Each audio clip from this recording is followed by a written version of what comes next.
She said I'd never be enough for her. Her words stung, sharp and public, tearing through our small town. I'm Andrew, 32, a freelance graphic designer. My girlfriend's betrayal broke my faith in love. I thought loyalty meant sacrifice. Now I see. Sacrifice builds you, not them. The summer air was thick with barbecue smoke and small-town chatter. The kind of night where everyone knows your name. Jenna and I had been together 3 years. Her laugh once the soundtrack to my days. We'd sit on her porch, sketching dreams of a future, marriage, a house, maybe a kid. I'd pour hours into freelance design gigs, building a life for us, my eyes burning from late nights at the screen. That night, at the town's annual cookout, I thought we were solid. I was wrong. I stood by the drink table, a beer sweating in my hand, when Jenna's voice cut through the crowd. Andrew's too broke to marry, she said, loud enough for heads to turn. She was talking to her friend Tara, but her eyes flicked to me, a smirk curling her lips. Laughter rippled around us, friends, neighbors, people I'd known my whole life. My face burned, my chest tight like I'd been punched. I shoved my hands in my pockets, my fingers curling into fists, the bottle cap biting into my palm. She's joking, someone said, but the pity in their eyes wasn't. I forced a smile, my jaw aching, and muttered something about getting another drink. Jenna didn't follow. She stood there, sipping her wine, her laugh louder now, like she'd won something. My heart pounded, not just from embarrassment, but from the betrayal. I'd spent years taking small jobs, scraping by, to save for a ring she'd hinted at. Every late night, every skipped meal, was for her, and she'd turned it into a punchline. The crowd's eyes felt like needles, each glance a reminder of how small she'd made me. I slipped away to the edge of the park, the music fading behind me. The grass was cool under my boots, the night air sharp in my lungs. I leaned against a tree, my breath uneven, replaying her words. Too broke. I wasn't rich, but I'd been enough, until she decided I wasn't. My hands shook, not from the cold, but from a rage I didn't know I could feel. I thought of confronting her, calling her out in front of everyone, but that wasn't me. Not yet. Back home, I sat at my desk, the glow of my monitor harsh against the dark. My portfolio stared back, half-finished designs I'd pour my soul into. Jenna's laugh echoed in my head, but something else stirred, a resolve, hard and quiet. I wasn't the failure she painted me as. I'd show her, not with words, but with something she couldn't ignore. She thought she'd cut me down, but I was already planning to grow taller than she could ever reach. The days after the cookout were heavy, like carrying wet cement in my chest. Jenna's words, Andrew's too broke to marry, had spread through town faster than I could blink. I'd walk into the diner, and conversations would hush, eyes darting my way. Old clients, the ones who'd once praised my logo designs, started canceling meetings. We're going another direction, one said, his voice soft with pity. My hands clenched under the table, my knuckles white. I wasn't just humiliated, I was losing ground. Jenna had turned my sacrifice, every late-night gig, every dollar saved for our future, into a joke. I holed up in my apartment, the air stale with coffee and regret. My desk was a mess of sketch pads and empty mugs, the glow of my monitor the only light past midnight. My eyes burned, but I kept working, redesigning my portfolio, pitching to new clients online. Each click felt like defiance, a way to claw back what Jenna had tried to take. But her voice still echoed, sharp and smug, cutting through my focus. I'd loved her, poured 3 years into her dreams, and she'd made me feel like nothing. My jaw tightened, the ache spreading from my teeth to my chest. Then I saw it. I was clearing out my laptop, deleting old files, when I found an email thread I hadn't noticed before. Jenna had used my computer for her side hustle, a startup she'd kept vague, something about branding solutions. The emails were to a local investor, full of her pitches, her charm, her lies about solo funding. My pulse spiked, my fingers freezing on the mouse. She'd been building her own empire while tearing down mine. The betrayal wasn't just personal, it was calculated, a move to keep me small while she climbed.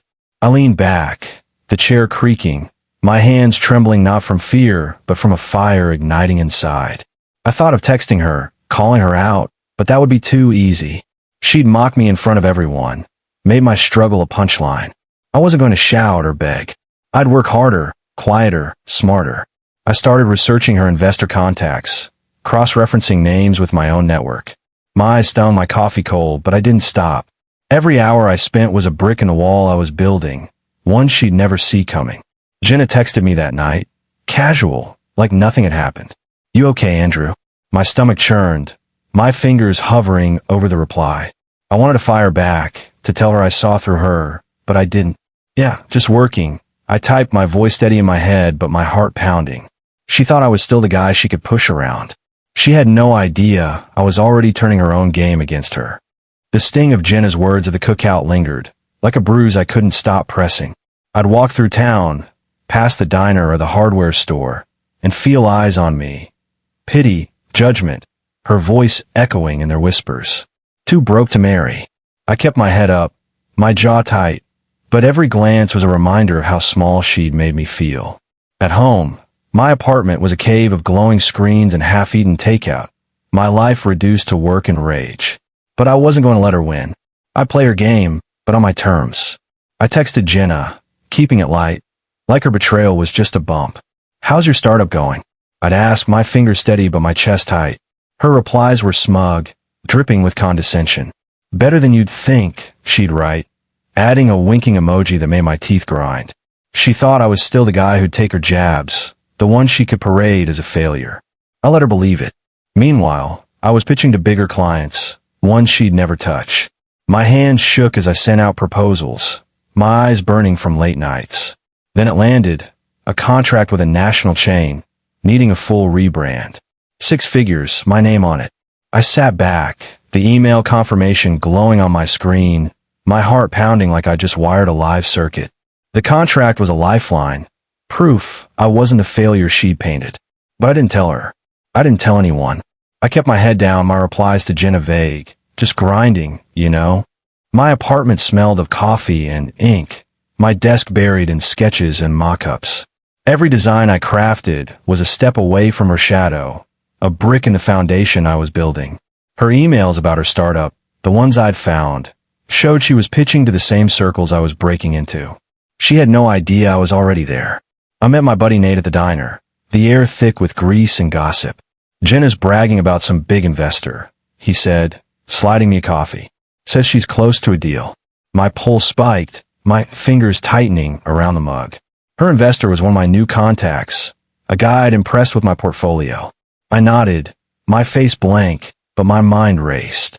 She was walking into my territory, blind. I could have called her out, exposed her lies right then, but I didn't. Patience was my weapon now, sharper than her words.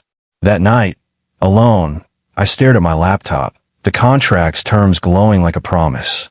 Jenna's latest text buzzed. "Still scraping by, Andrew?" My jaw clenched, but I typed back, "Yes, same old." My hands didn't shake anymore. I was done being her punching bag. She thought she was climbing while I was stuck, but I was already steps ahead, waiting for her to fall. My apartment was a war zone of creation, the floor strewn with crumpled sketches, coffee mugs stacked like trophies of sleepless nights. The glow of my monitor was my only light, casting shadows on the walls as I refined designs for the national chain's rebrand. Every stroke of my stylus was a defiance of Jenna's words, "Too broke to marry," each logo a step out of her shadow. My eyes burned, my shoulders ached, but the 6-figure contract I'd landed was proof I wasn't the failure she'd branded me. My hands were steady now, but my chest still carried the weight of her betrayal, a dull ache that flared with every memory of her smirk. I kept my success quiet, even from Nate. In our small town, news traveled faster than a bad cold, and I couldn't risk Jenna catching on. Her texts kept coming, sharp and mocking. "Still designing flyers for coffee shops, Andrew?" I'd reply with a shrug emoji, my jaw tight, letting her think I was still scraping by. But I was climbing, building connections in the same circle she was chasing. Her startup emails, the ones I'd found, showed she was pitching to my new client, a guy named Carter who'd been impressed by my work. My pulse quickened when I saw his name in her contacts. She was walking into my territory, oblivious. I dug deeper, cross-referencing her pitches with my network. Carter had mentioned a new branding expert at a virtual meeting, praising her ambition, but not her work. My heart raced, my fingers hovering over my keyboard. It was Jenna, I knew it, chasing the same deal I'd already locked down. I could have warned her off, told Carter the truth about her lies, but I didn't. I let her keep pitching, let her think she was winning. My apartment smelled of ink and determination, my desk a battlefield of mock-ups and plans. Every late night was a brick in the wall I was building, one she'd crash in as soon enough. But doubt crept in, cold and quiet. I sat back one night, my screen glowing with a finished design, and wondered if I could pull this off. Jenna was sharp, ruthless. She'd humiliated me in front of everyone, turned my sacrifice into a joke. What she saw through me. What if I fumbled this chance? My hands trembled, just for a second, before I clenched them into fists. I thought of the cookout, the laughter, her smug glance. That fire in my gut flared again, stronger than the doubt. I was at the diner the next day when Nate slid into the booth, his voice low. Jenna's meeting Carter next week. Big pitch. My stomach twisted, but I nodded, my face blank. Good for her, I said, my voice steady, but my heart pounded like a drum. She was about to pitch to my client, to me, and she had no idea. If I played this right, she'd beg for the scraps I'd already claimed. The air in my apartment was thick with coffee and tension, my desk a chaos of sketches and half-finished designs. I'd been building my empire in secret, the six-figure contract with Carter's company my quiet victory over Jenna's betrayal.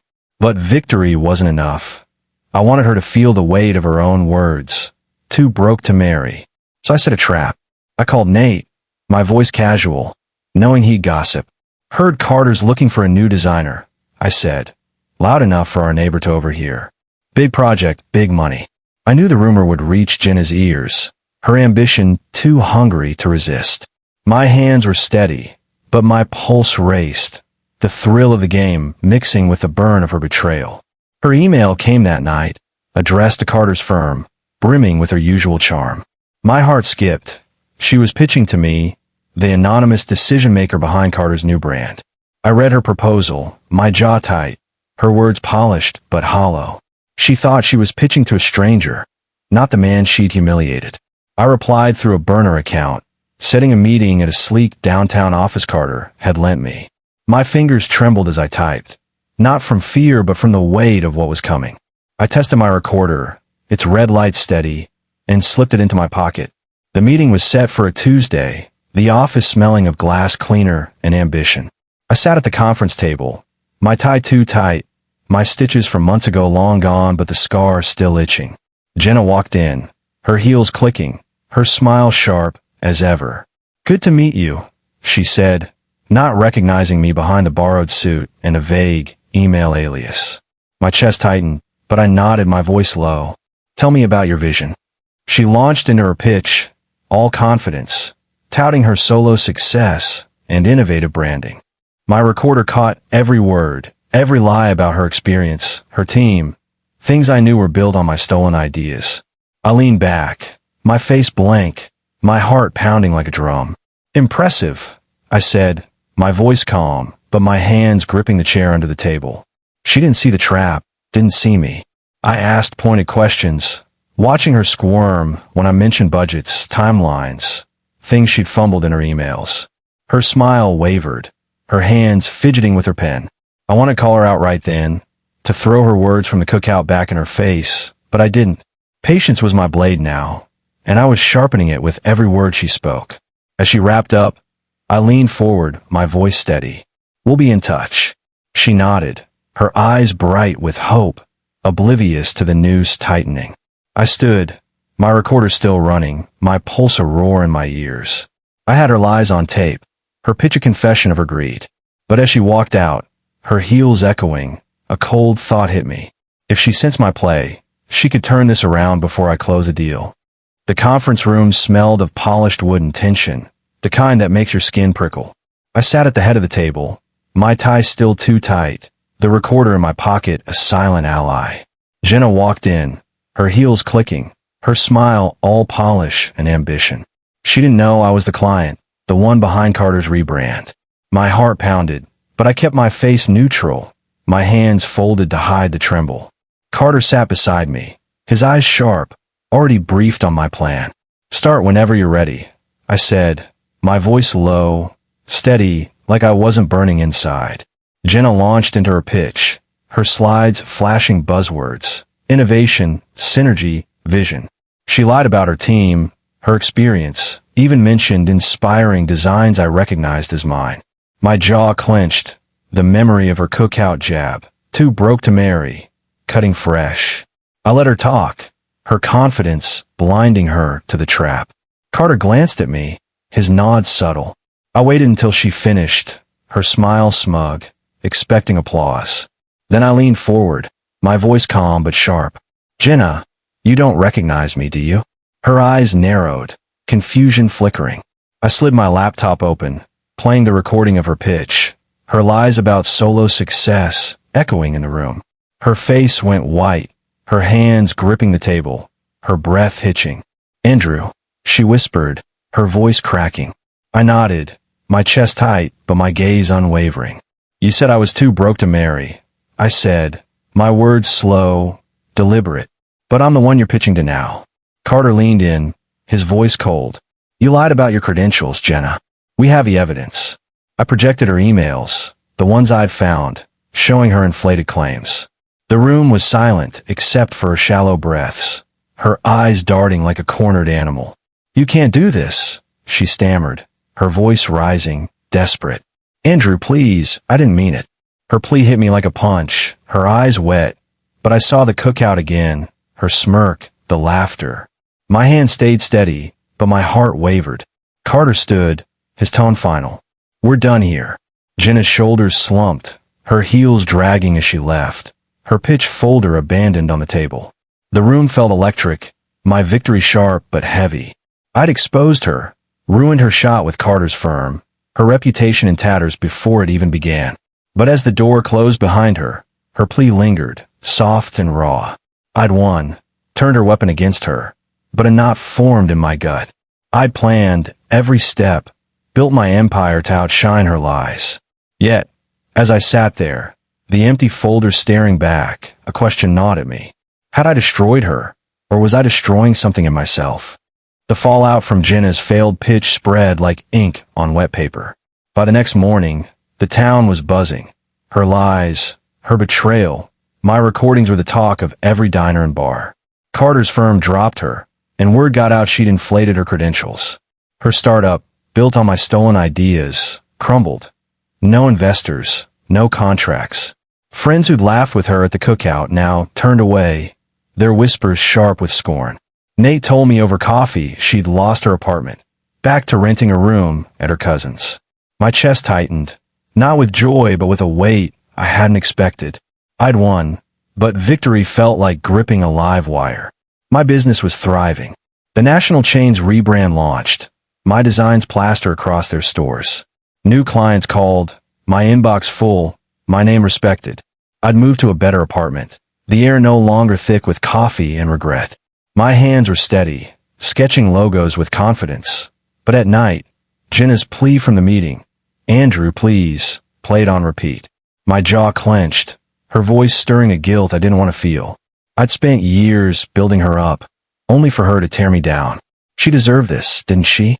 But the question gnawed, heavy as the sketch pads piling up on my desk. I went to our old haunt, a dive bar on the edge of town, the jukebox humming songs we used to dance to. The smell of stale beer and leather hit me, memories of better days with Jenna flooding back. I sat at the bar, my fingers tracing the grain of the wood, my beer untouched. I wasn't the guy she'd humiliated anymore, the one who'd slunk away from the cookout. I was stronger, sharper, but the cost was clear. Trust was a ghost now, something I couldn't sketch back into existence. The bartender, an old friend, nodded my way. Heard about Jenna, he said. You did what you had to. I nodded, my throat tight, but his words didn't settle the ache. My phone buzzed as I left, Jenna's name on the screen. A message, short and raw. I'm sorry, Andrew. Can we talk? My pulse spiked, my fingers hovering over the reply. I saw her at the pitch, her face pale, her voice breaking. Part of me wanted to ignore her, to let her fade into the wreckage of her choices. But another part, the one that remembered her laugh before the betrayal, hesitated. I shoved the phone in my pocket, my boots crunching on the gravel outside. I'd rebuilt my life, turned her weapon into my triumph, but guilt and anger wrestled in my chest. She was down, but Jenna wasn't the type to stay there. Her message felt like a spark, and I wasn't sure if it was remorse or a new play. The town had moved on from Jenna's downfall, but I still felt the echo of her words at the cookout, sharp as a blade. Her startup was dead, her reputation a ghost after I exposed her lies to Carter's firm. Clients who once praised her now called me. My designs splashed across billboards, storefronts, websites. My new apartment was clean, no more coffee-stained chaos. My desk organized with fresh sketch pads. My hands didn't shake anymore, each stroke of my stylus sure, deliberate. But at night, when the screen went dark, Jenna's plea from the pitch meeting, "Andrew, please," crept into my thoughts, a weight I couldn't shake. Her final message came a week ago, a desperate text. "I'm sorry, Andrew. Can we talk?" I stared at it, my thumb hovering, the bar's jukebox still humming in my memory. I didn't reply. Instead, I forwarded it to Nate, who scoffed over beers. "She's got nothing left," he said, his voice hard. "Let her rot." I nodded, my jaw tight, but my chest ached. Not for her, but for the man I'd been, the one who believed love was enough. Her apology was too late, her name poison in the industry now. I'd made sure of that, and the victory was mine, but it tasted like cold coffee, bitter and unsatisfying. I threw myself into work, landing another contract, this one bigger than Carter's. My phone buzzed with praise, my inbox full of opportunities. The town saw me differently now. No more pity, just respect. I'd walk into the diner, and heads would nod, not whisper. But alone in my studio, the air thick with ink and silence, I felt the cost. I found an old sketch of ours, a logo we'd brainstormed together years ago, her handwriting in the margins. My throat tightened, my fingers tracing the faded lines. I didn't miss Jenna, not really, but I missed the trust I'd given so freely, the hope I'd lost in her betrayal. I tossed the sketch in a drawer, the thud final. My life was mine again, stronger, sharper, built on my terms. Jenna's last attempt to claw back had failed. Her texts went unanswered, her name irrelevant. But as I locked up my studio, the city lights dim outside, I felt a quiet fear settle in. I turned her weapon against her, made her pay for every word she'd used to cut me down. Yet, the scar she left wasn't just on my pride. It was deeper in the part of me that once believed in forever. I stood by my window, the glass cool against my palm, and looked out the dark. I was free, my canvas new, but one question lingered, sharper than her betrayal. Could I ever risk loving again, or had I buried that part of me with her?